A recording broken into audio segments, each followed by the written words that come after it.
Shalom bagi kita semua. Shalom. Saat ini saya juga akan menyapa teman-teman yang sudah bergabung. Shalom bagi kita semua. Shalom. Semoga teman-teman yang sudah bergabung dimanapun kita berada, kita tetap bersukacita dengan kasih setia daripada Tuhan.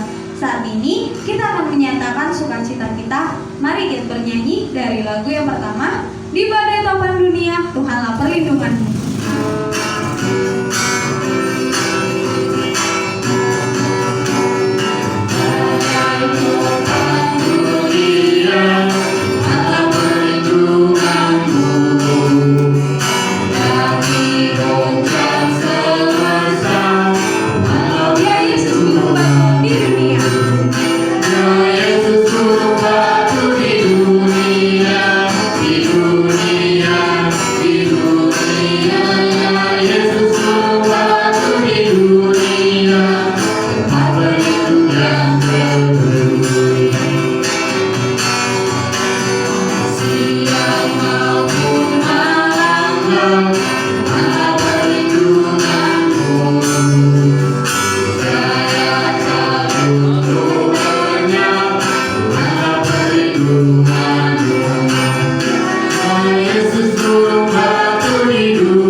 Mari saat ini undang Roh Kudus untuk bisa hadir, untuk mengurapi kita dimanapun kita berada,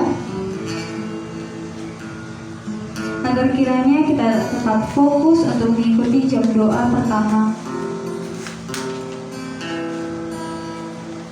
Amin. Selamat bergabung di jam doa pelayanan UKMKP UPFT dengan tema Now You Next yang akan dilayani oleh Bang Christian. Kau Allah yang maha baik, Engkau Allah yang setia, Engkau Bapa yang mulia. Kasih-Mu besar Tuhan, Kau pulihkan hidupku. Kita akan menyatakan rasa syukur kita. Kita bernyanyi dari lagu Kau Allah yang setia.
Dia masih memberikan kita kesehatan, terlepas dari segala kondisi, terlepas dari segala kesusahan yang saat ini.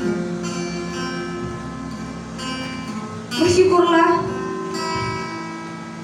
bila pada saat ini kita masih bisa berdoa bersama, mendoakan pelayanan ini. Saat ini, bawa dengan segala kerendahan hatimu, semua rasa berdosa, semua kebersalahan kita, datang kepadanya, akui, Tuhan, dengan apa bisa kubalas kebaikan-Mu? Dengan apa bisa kubalas kasih setia-Mu? Aku manusia berdosa ini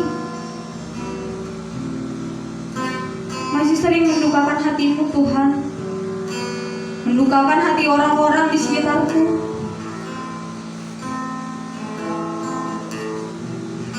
Katakan kepadanya bahwa aku lebih dekat lagi kepadamu, Tuhan. Suci dan tahirkan aku dari segala keberdosaanku, karena Engkau adalah Allah yang setia, Engkau Allah yang maha mulia. Kita nyanyikan lagu ini sekali lagi. Kau Allah yang setia, Bapa yang mulia.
Tetapi Tuhan ada di dalam bait-Nya yang kudus. Berdiam dirilah di hadapannya, hai segenap bumi. Saat ini kita akan mendengarkan firman Tuhan yang akan dibawakan oleh Bang Christian. Kita bernyanyi dari lagu Hanya Dekat Allahku.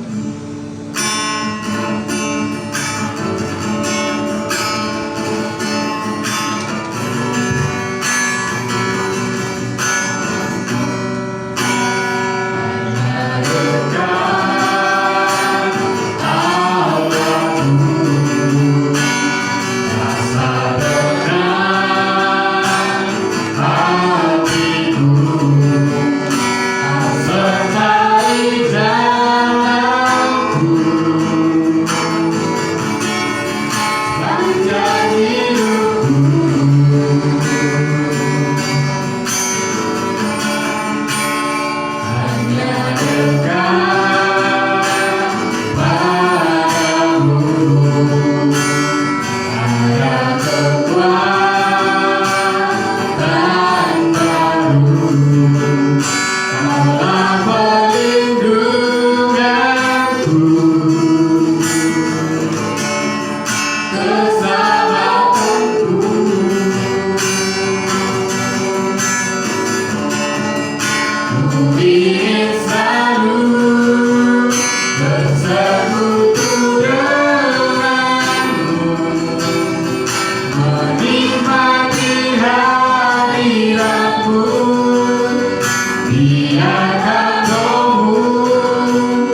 tinggal dalam hidupku. Sungguh indah bersamamu selamanya.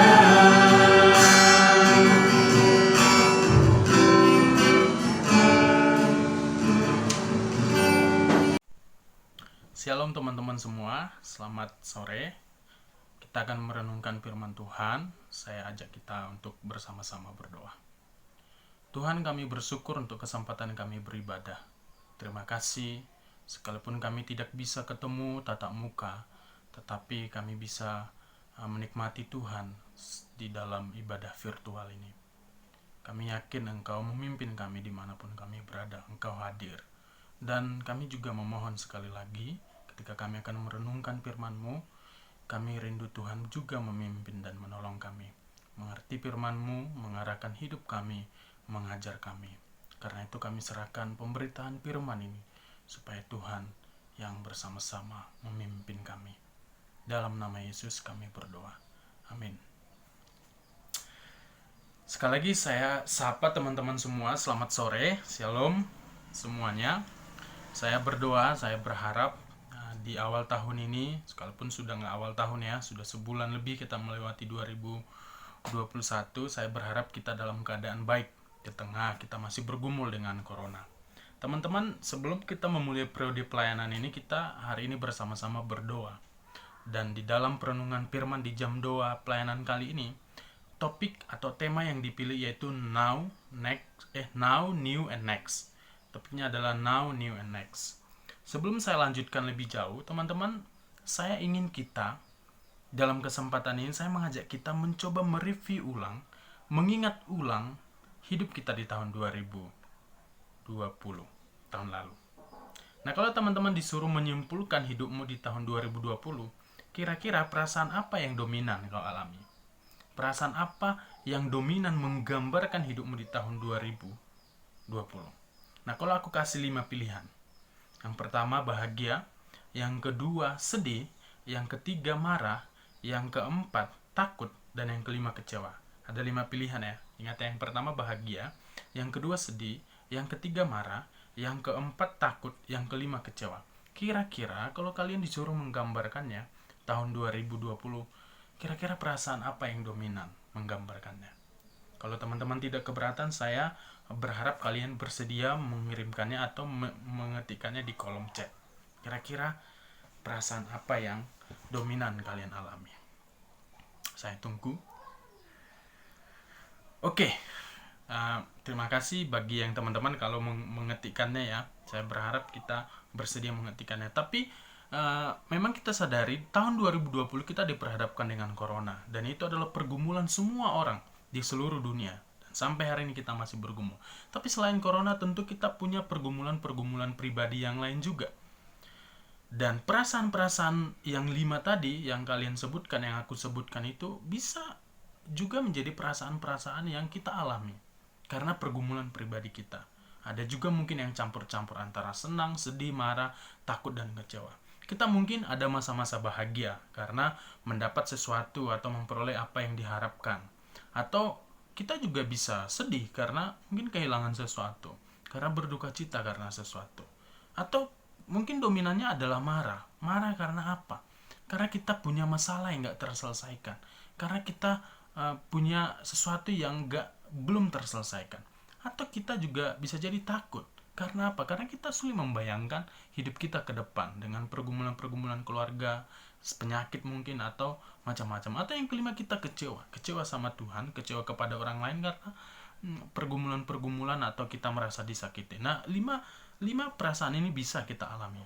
Nah, teman-teman, apapun itu, apapun yang kita alami, baik sedih, senang, atau sebagainya, sukacita atau duka cita, saya ingin kita di awal tahun ini bersama-sama memplan hidup kita dengan baik, seperti topik kita hari ini. Now, new, and next.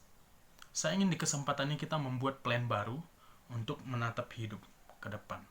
Nah, untuk merenungkan topik ini, saya mengajak kita membaca satu bagian firman Tuhan dari Yosua 24 ayat 13 sampai 15. Yosua 24 ayat 13 sampai 15.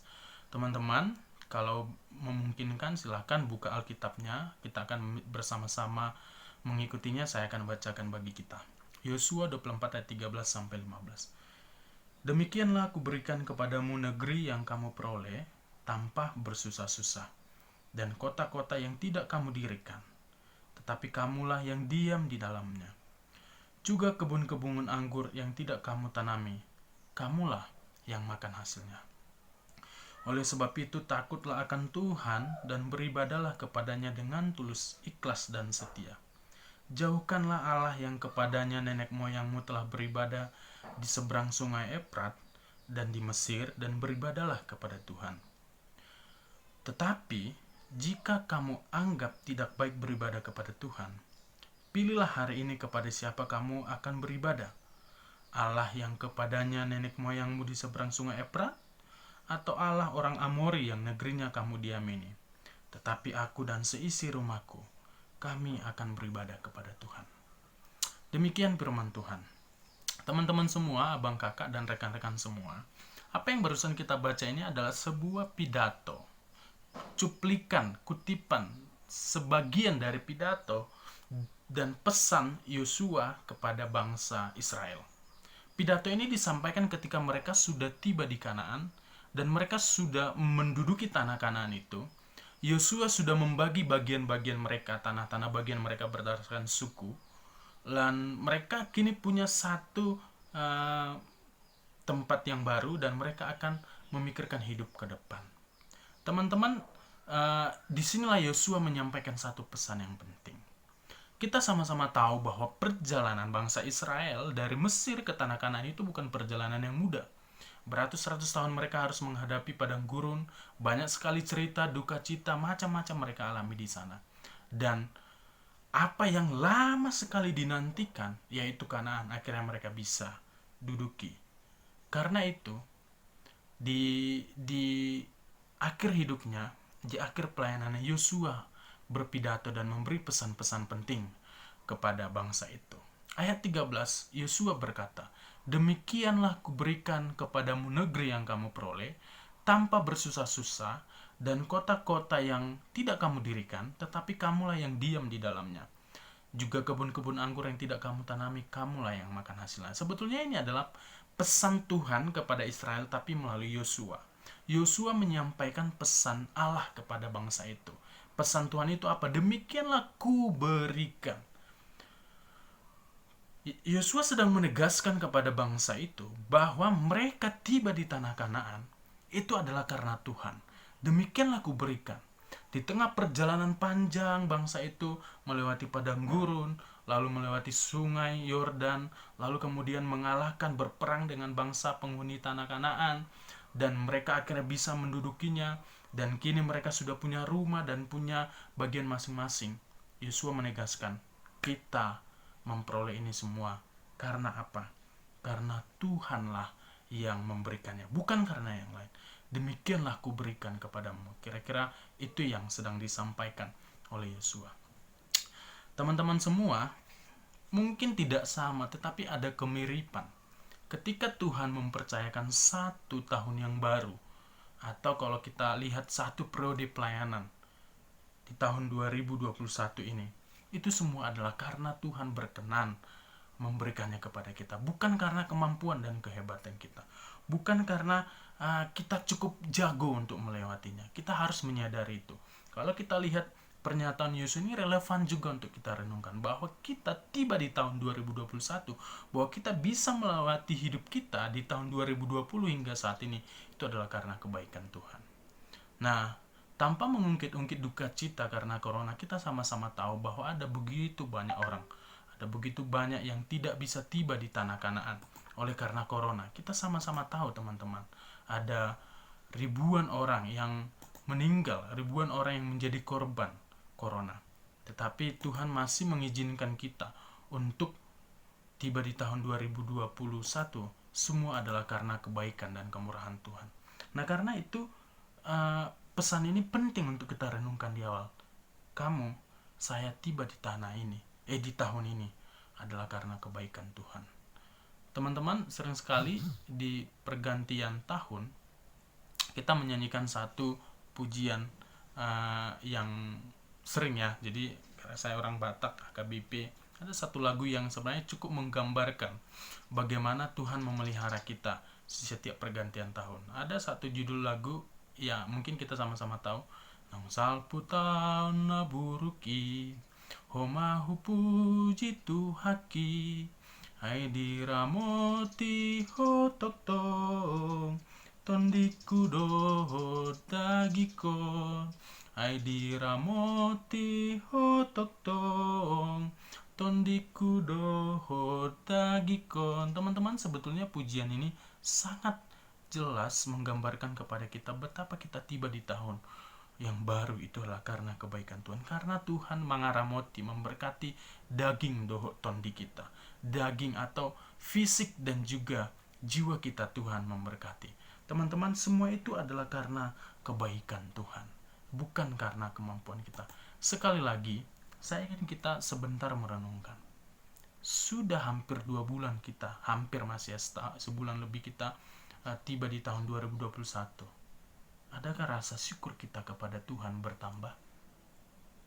Adakah rasa syukur kita bertambah kepada Tuhan? Memang setiap pergantian tahun sebetulnya adalah pergantian malam, sama dengan malam-malam sebelumnya, tapi harusnya pertambahan tahun yang baru menambah syukur kita kepada Tuhan. Karena apa? Kita hidup sekarang itu adalah bukti kasih Tuhan yang baru. Dan kalau kita hidup sekarang, harusnya itu menambah syukur kita, menambah hormat kita, dan bukan hanya itu, tetapi menambah ketaatan kita juga kepada Tuhan. Teman-teman, kalau kita hidup sekarang, sekali aku bilang, kalau kita tiba di tahun 2020 adalah karena kebaikan Tuhan, so what's next? Apa berikutnya? Apa yang akan kita harapkan berikutnya? Teman-teman, pesan lanjutan dari Yosua menarik untuk kita renungkan. Kalau kita baca di ayat 14, Yosua lalu kemudian berkata, oleh sebab apa? Oleh karena Tuhanlah yang menibakan kamu di Kanaan ini. Dia berpesan, takutlah akan Tuhan dan beribadahlah kepadanya dengan tulus ikhlas dan setia. Jauhkanlah Allah yang kepadanya nenek moyangmu telah beribadah di seberang sungai Efrat dan Mesir, dan beribadahlah kepada Tuhan. Pesan berikutnya adalah ada 3 dicatat di sini, gampang untuk diingat. Takutlah, beribadahlah, jauhkanlah. Takutlah kepada Tuhan, beribadahlah kepadanya, jauhkanlah Allah-Allah yang lain. Teman-teman, 3 perintah ini sebetulnya adalah 3 perintah yang saling berkaitan. Takut akan Tuhan ditunjukkan dengan ibadah yang baik kepadanya. Takut akan Tuhan ditunjukkan dengan mau beribadah kepada Tuhan. Dan ketika kita beribadah kepada Tuhan, maka kita juga harus menjauhkan ilah atau Allah yang lain. Nah, jadi 3 perintah ini berkaitan. Teman-teman, memang kita sudah sama-sama tahu, secara konsep kita sudah sama-sama tahu bahwa harusnya kita takut akan Tuhan. Harusnya hidup kita ini takut kepada Tuhan karena Dialah Allah kita. Tetapi kenyataannya, sering sekali di dalam prakteknya, konsep takut akan Tuhan tidak sejalan. Nah, karena itu saya mengajak kita supaya takut akan Tuhan ini bukan hanya sekedar pernyataan di mulut saja, tetapi harusnya menjadi kenyataan di dalam hidup kita. Nah, itulah pesan Yosua. Takutlah kepada Tuhan, beribadahlah kepada Tuhan, dan jauhkanlah ilah-ilah yang lain. Teman-teman, beribadah kepada Tuhan tentu bukan hanya bicara ikut pertemuan, ikut ibadah, maksudnya ikut ke gereja beribadah satu acara kayak gini jam 2 atau mengikuti acara-acara lain, tentu enggak. Beribadah kepada Tuhan yang dimaksud seluruh hidup kita persembahkan kepada Tuhan sebagai hormat kepadanya. Nah, karena beribadahlah seluruh hidup kita, maka apapun, dimanapun kita berada, harusnya semua itu kita persembahkan kepada Tuhan. Teman-teman, apakah itu studi kita, apakah kita sedang berada di depan laptop kita, apakah kita sedang berada di pelayanan, apakah kita sedang membantu orang tua di ladang atau dimanapun, itu semua adalah cara kita beribadah kepada Tuhan. Jadi ibadah itu tidak dibatasi oleh tempat, ruang, dan waktu, tetapi seluruh hidup kita harus kita persembahkan kepada Tuhan. Dan itulah adalah bukti kalau kita takut akan Tuhan. Teman-teman, takutlah, beribadahlah. Dan yang selanjutnya adalah Yosua memerintahkan jauhkanlah ilah lain, Allah yang lain. Nah, ini memang adalah satu persoalan yang serius yang dihadapi bangsa Israel. Kita mengenal bangsa Israel adalah bangsa yang sering sekali menyembah Allah lain atau melakukan penyembahan berhala. Mereka menyembah Allah lain, meninggalkan Tuhan, dan menyembah patung atau dewa Allah lain. Nah, teman-teman, kita masih ingat salah satu cerita yang dicatat di Alkitab adalah waktu bangsa Israel perjalanan dari Mesir ke Tanah Kanaan di bawah Gunung Sinai. Ketika Musa sedang ke Gunung Sinai bertemu dengan Tuhan untuk menerima hukum Taurat, apa yang dilakukan bangsa Israel? Bangsa Israel malah membuat patung lembu emas dan menyembahnya.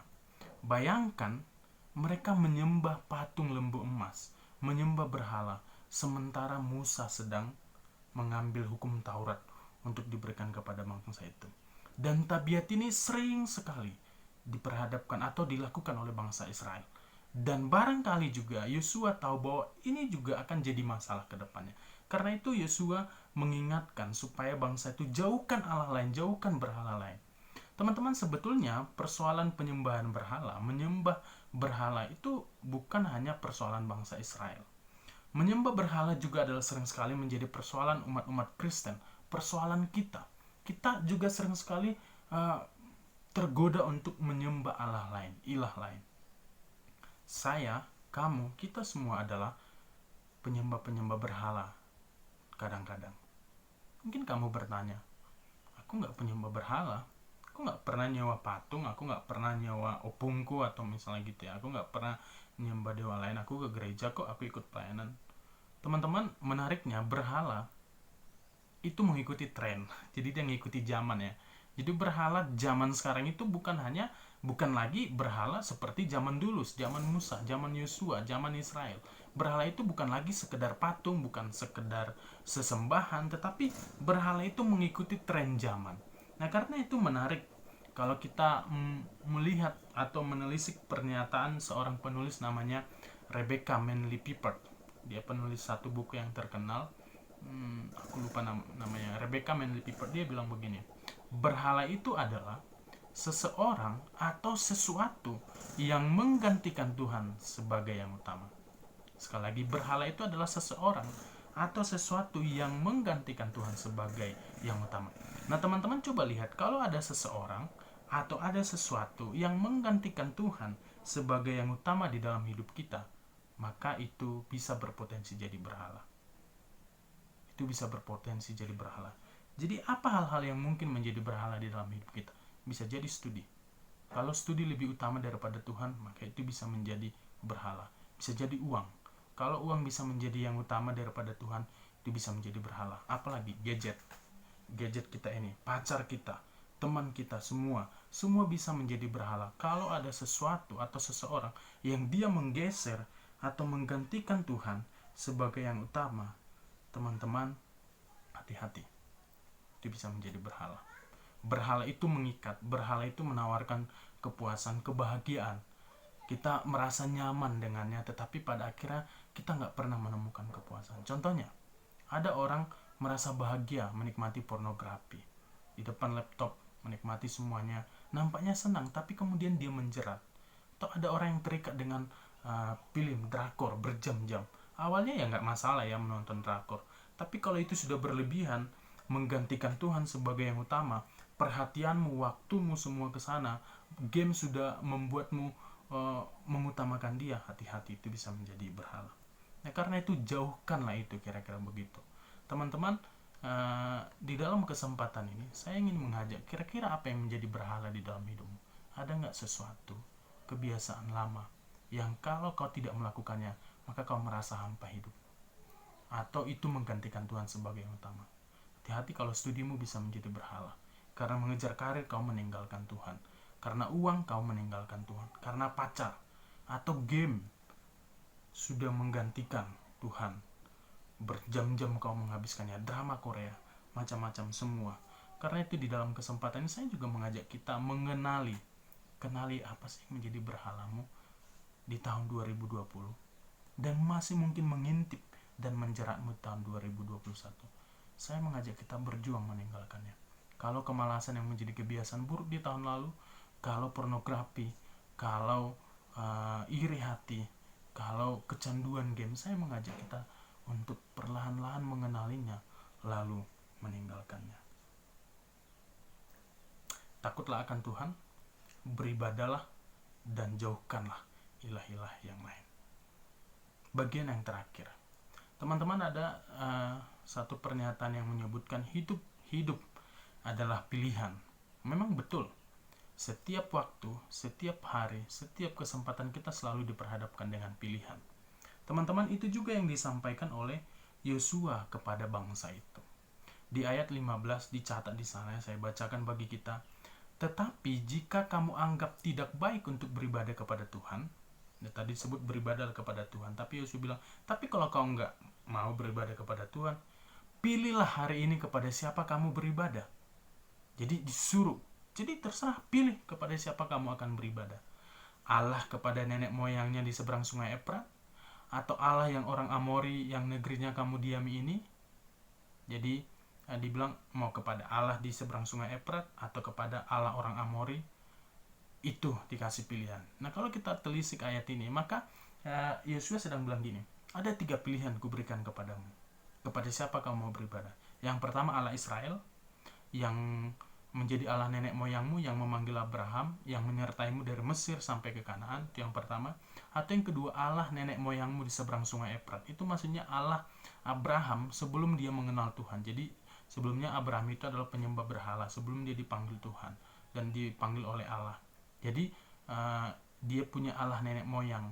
Pada waktu itu kan semua bangsa punya ilah-ilah, dewa-dewa sendiri. Atau yang ketiga, Allah orang Amori di tanah Kanaan. Jadi di tanah Kanaan itu bukan cuma orang Israel yang tinggal, tetapi ada juga bangsa-bangsa lain, dan mereka itu punya dewa masing-masing. Karena itu Yosua memberi 3 pilihan itu. Apakah kamu akan beribadah kepada Allah yang tadi, atau kepada Allah yang dulu, atau kepada Allah yang sekarang yang ada di sekitarmu. Teman-teman, pilihan itu yang diberikan kepada mereka. Kau mau pilih siapa, mau beribadah kepada siapa kau? Nah, 3 pilihan ini mungkin juga bisa sering kita alami. Apakah kita akan mengikut Tuhan yang sudah kita kenal di dalam Kristus Yesus, atau kita mengikut kebiasaan-kebiasaan lama kita sebelum kita mengenal Tuhan? Nah, aku nggak tahu teman-teman, kapan kalian memutuskan memberikan hidup kepada Tuhan. Pastilah ada kebiasaan-kebiasaan lama, ilah-ilah yang lain, kebiasaan-kebiasaan lama yang masih melekat. Terserahmu, kamu mau balik lagi hidupmu yang dulu, atau tantangan yang ketiga, Allah yang ada di sekitarmu, kebiasaan-kebiasaan yang ada di sekitarmu. Teman-teman, mungkin barangkali kita semua enggak berada di lingkungan pelayanan sekarang. Mungkin kita ada yang sedang di kampung, dan percayalah, sekitar kita akan menawarkan banyak hal kepada kita. Yang dulunya saat teduh, lalu kemudian tinggalkan. Yang dulunya kita mulai terbiasa PA, mau kelompok, tapi sekitar kita akan mempengaruhi. Maka pilihlah, kau mau beribadah kepada Tuhan yang kamu kenal, atau mau mengikuti cara hidupmu yang dulu, Allah nenek moyangmu seberang sungai Efrat, atau yang ketiga, sekitarmu sekarang yang mencoba mempengaruhimu. Yosua berkata itu kepada bangsa Israel, dan itu juga disampaikan kepada kita. Tapi menariknya, Yosua lalu berkata, dan ini adalah satu komitmen yang sangat menarik.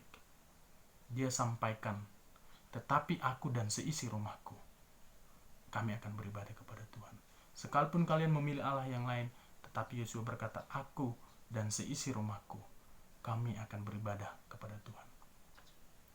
Teman-teman, saya juga ingin mengajak kita membuat komitmen baru. Bersama-sama kita berkata, tetapi aku dan seisi rumahku, kami akan beribadah kepada Tuhan. Kita akan selalu diperhadapkan dengan pilihan. Apakah kita akan menyembah berhala atau menyembah Allah? Apakah kita hidup dengan dosa atau hidup dengan doa? Apakah kita akan hidup dengan sembarangan atau hidup dengan firman? Apakah kita memilih hidup bermalas-malasan atau hidup berpengharapan? Apakah kita akan menunda-nunda waktu atau menggunakan waktu? Semua pilihan itu ada di hadapan kita. Semua pilihan itu akan kita alami. Tetapi pilihlah seperti apa kita akan menjalani hidup kita. Saya berdoa melalui topik ini, Now, New, and Next, kita bersama-sama menjalani hidup 2021 dengan berkata, tetapi aku dan seisi rumahku, kami akan beribadah kepada Tuhan. Mungkin bisa kau ganti, tetapi aku dan teman sepelayananku, tetapi aku dan adik kelompokku, tetapi aku dan seluruh komponen UPFT, kami akan bersama-sama beribadah kepada Tuhan. Itu harapan Tuhan. Selamat menjalani pelayanan dan hidup di tahun 2021. Tuhan memberkati. Kita bersatu dalam doa. Bapa, terima kasih Engkau menibakan kami di tahun 2021. Tuhan, terima kasih Engkau mempercayakan banyak hal kepada kami, studi barangkali, pelayanan, dan semua, bahkan mungkin tantangan-tantangan dan pergumulan di depan kami. Tetapi kami belajar hari ini dari firman-Mu, kami rindu, kami berkomitmen untuk menyembah, beribadah, mengikut Engkau, menjauhkan ilah-ilah lain sepanjang kami menjalani 2021.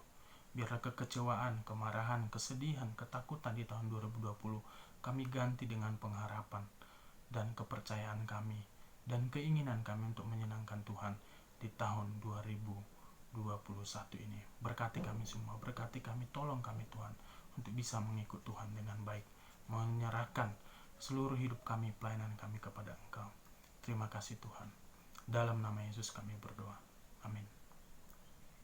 Oke teman-teman, terima kasih untuk kesempatannya. Sampai jumpa di kesempatan selanjutnya. Tuhan Yesus memberkati. Terima kasih untuk firman yang telah dibawakan oleh Bang Christian. Saat ini kita akan memulai jam doa. Untuk topik-topik doa bisa diperhatikan slide dan saya akan membacakan topik-topik doanya. Sebelum berjam doa, kita akan bernyanyi dari lagu Ku Tahu Tuhan Pasti Jawab Doa.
Kita satukan hati, kita berdoa.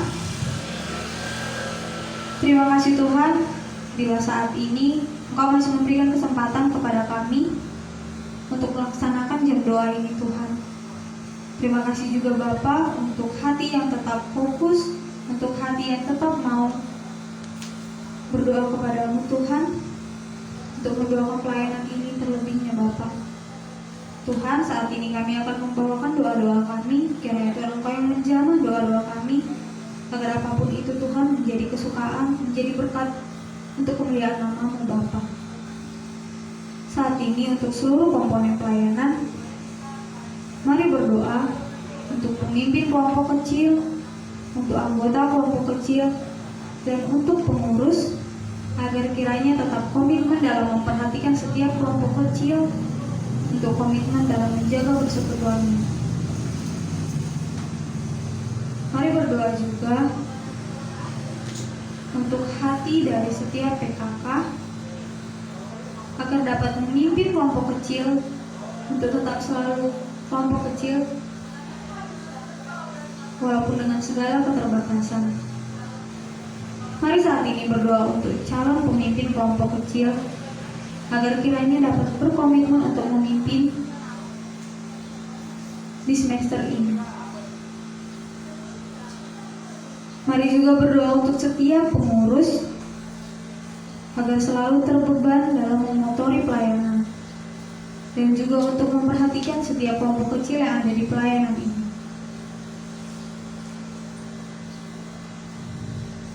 Mari saat ini juga berdoa untuk kakak dan abang alumni agar kiranya dapat selalu memperhatikan pelayanan kita UKM KPU PFT, agar kiranya tetap mendoakan pelayanan ini untuk dapat berjalan dengan baik. Mari berdoa untuk setiap kelompok kecil yang ada di UKM KPU PFT agar kiranya terbeban dalam mengikuti setiap program yang sudah disusun, agar dapat berjalan dengan baik dalam 12 minggu efektif di semester A.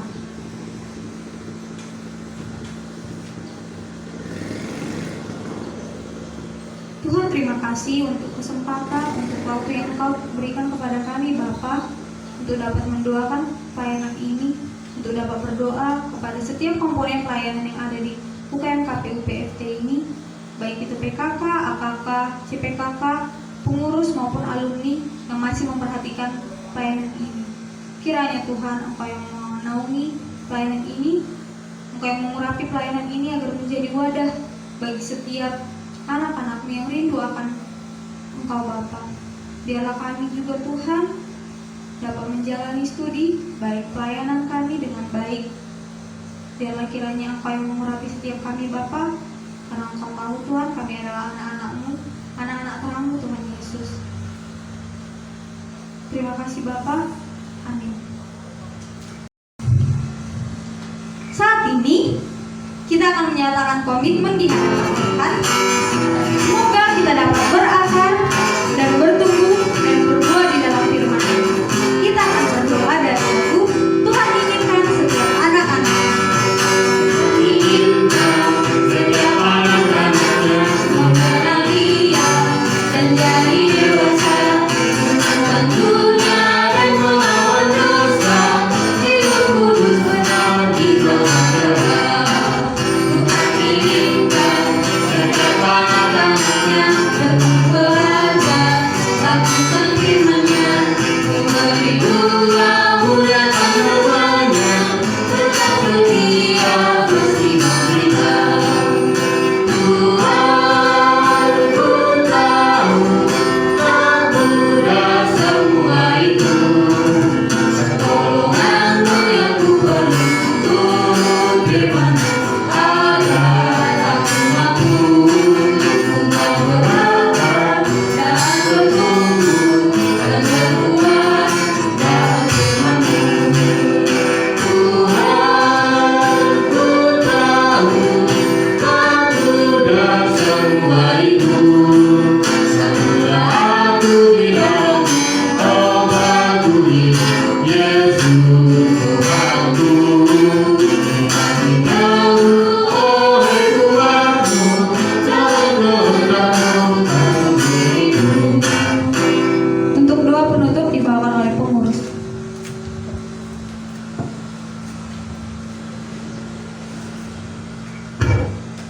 Mari kita bersatu di dalam doa. Tuhan Allah Bapa yang berada dari kerjaan surga yang kudus, kami mengucap syukur Tuhan untuk penyertaan-Mu ya Tuhan Yesus dari awal pertengahan hingga akhir jam 2 ini ya Tuhan. Kami juga mengucap syukur ya Tuhan Yesus karena hari ini kami dapat melakukan jam doa Tuhan dengan komponen pelayanan UKM KPU PFT. Kiranya Tuhan Yesus Engkau yang mau berkehendak Tuhan Yesus atas setiap puji-pujian dan doa-doa yang sudah kami naikkan ya Tuhan. Kiranya Tuhan Yesus Engkau yang mau memberkati ya Tuhan setiap AKK, PKK, pengurus serta alumni ya Tuhan Yesus, agar kiranya Tuhan Yesus kami semakin terbeban ya Tuhan dalam pelayanan mahasiswa ini. Kiranya juga ya Tuhan Engkau yang mau memberkati dan menyertai kami ya Tuhan Yesus di hari yang akan depan dan di masa depan kami ya Tuhan Yesus. Kiranya Tuhan Engkau yang otoritas dalam kehidupan kami, dan kiranya juga Engkau mau mengampuni segala dosa dan pelanggaran kami yang kami perbuat selama jam doa ini ya Tuhan, agar kiranya tidak terhalang berkat dan kasih karunia yang akan Engkau limpahkan kepada kami. Inilah doa dan permohonan kami yang kami naikkan hanya ke dalam nama Tuhan Yesus Kristus, Juru Selamat kami yang hidup. Amin. Shalom.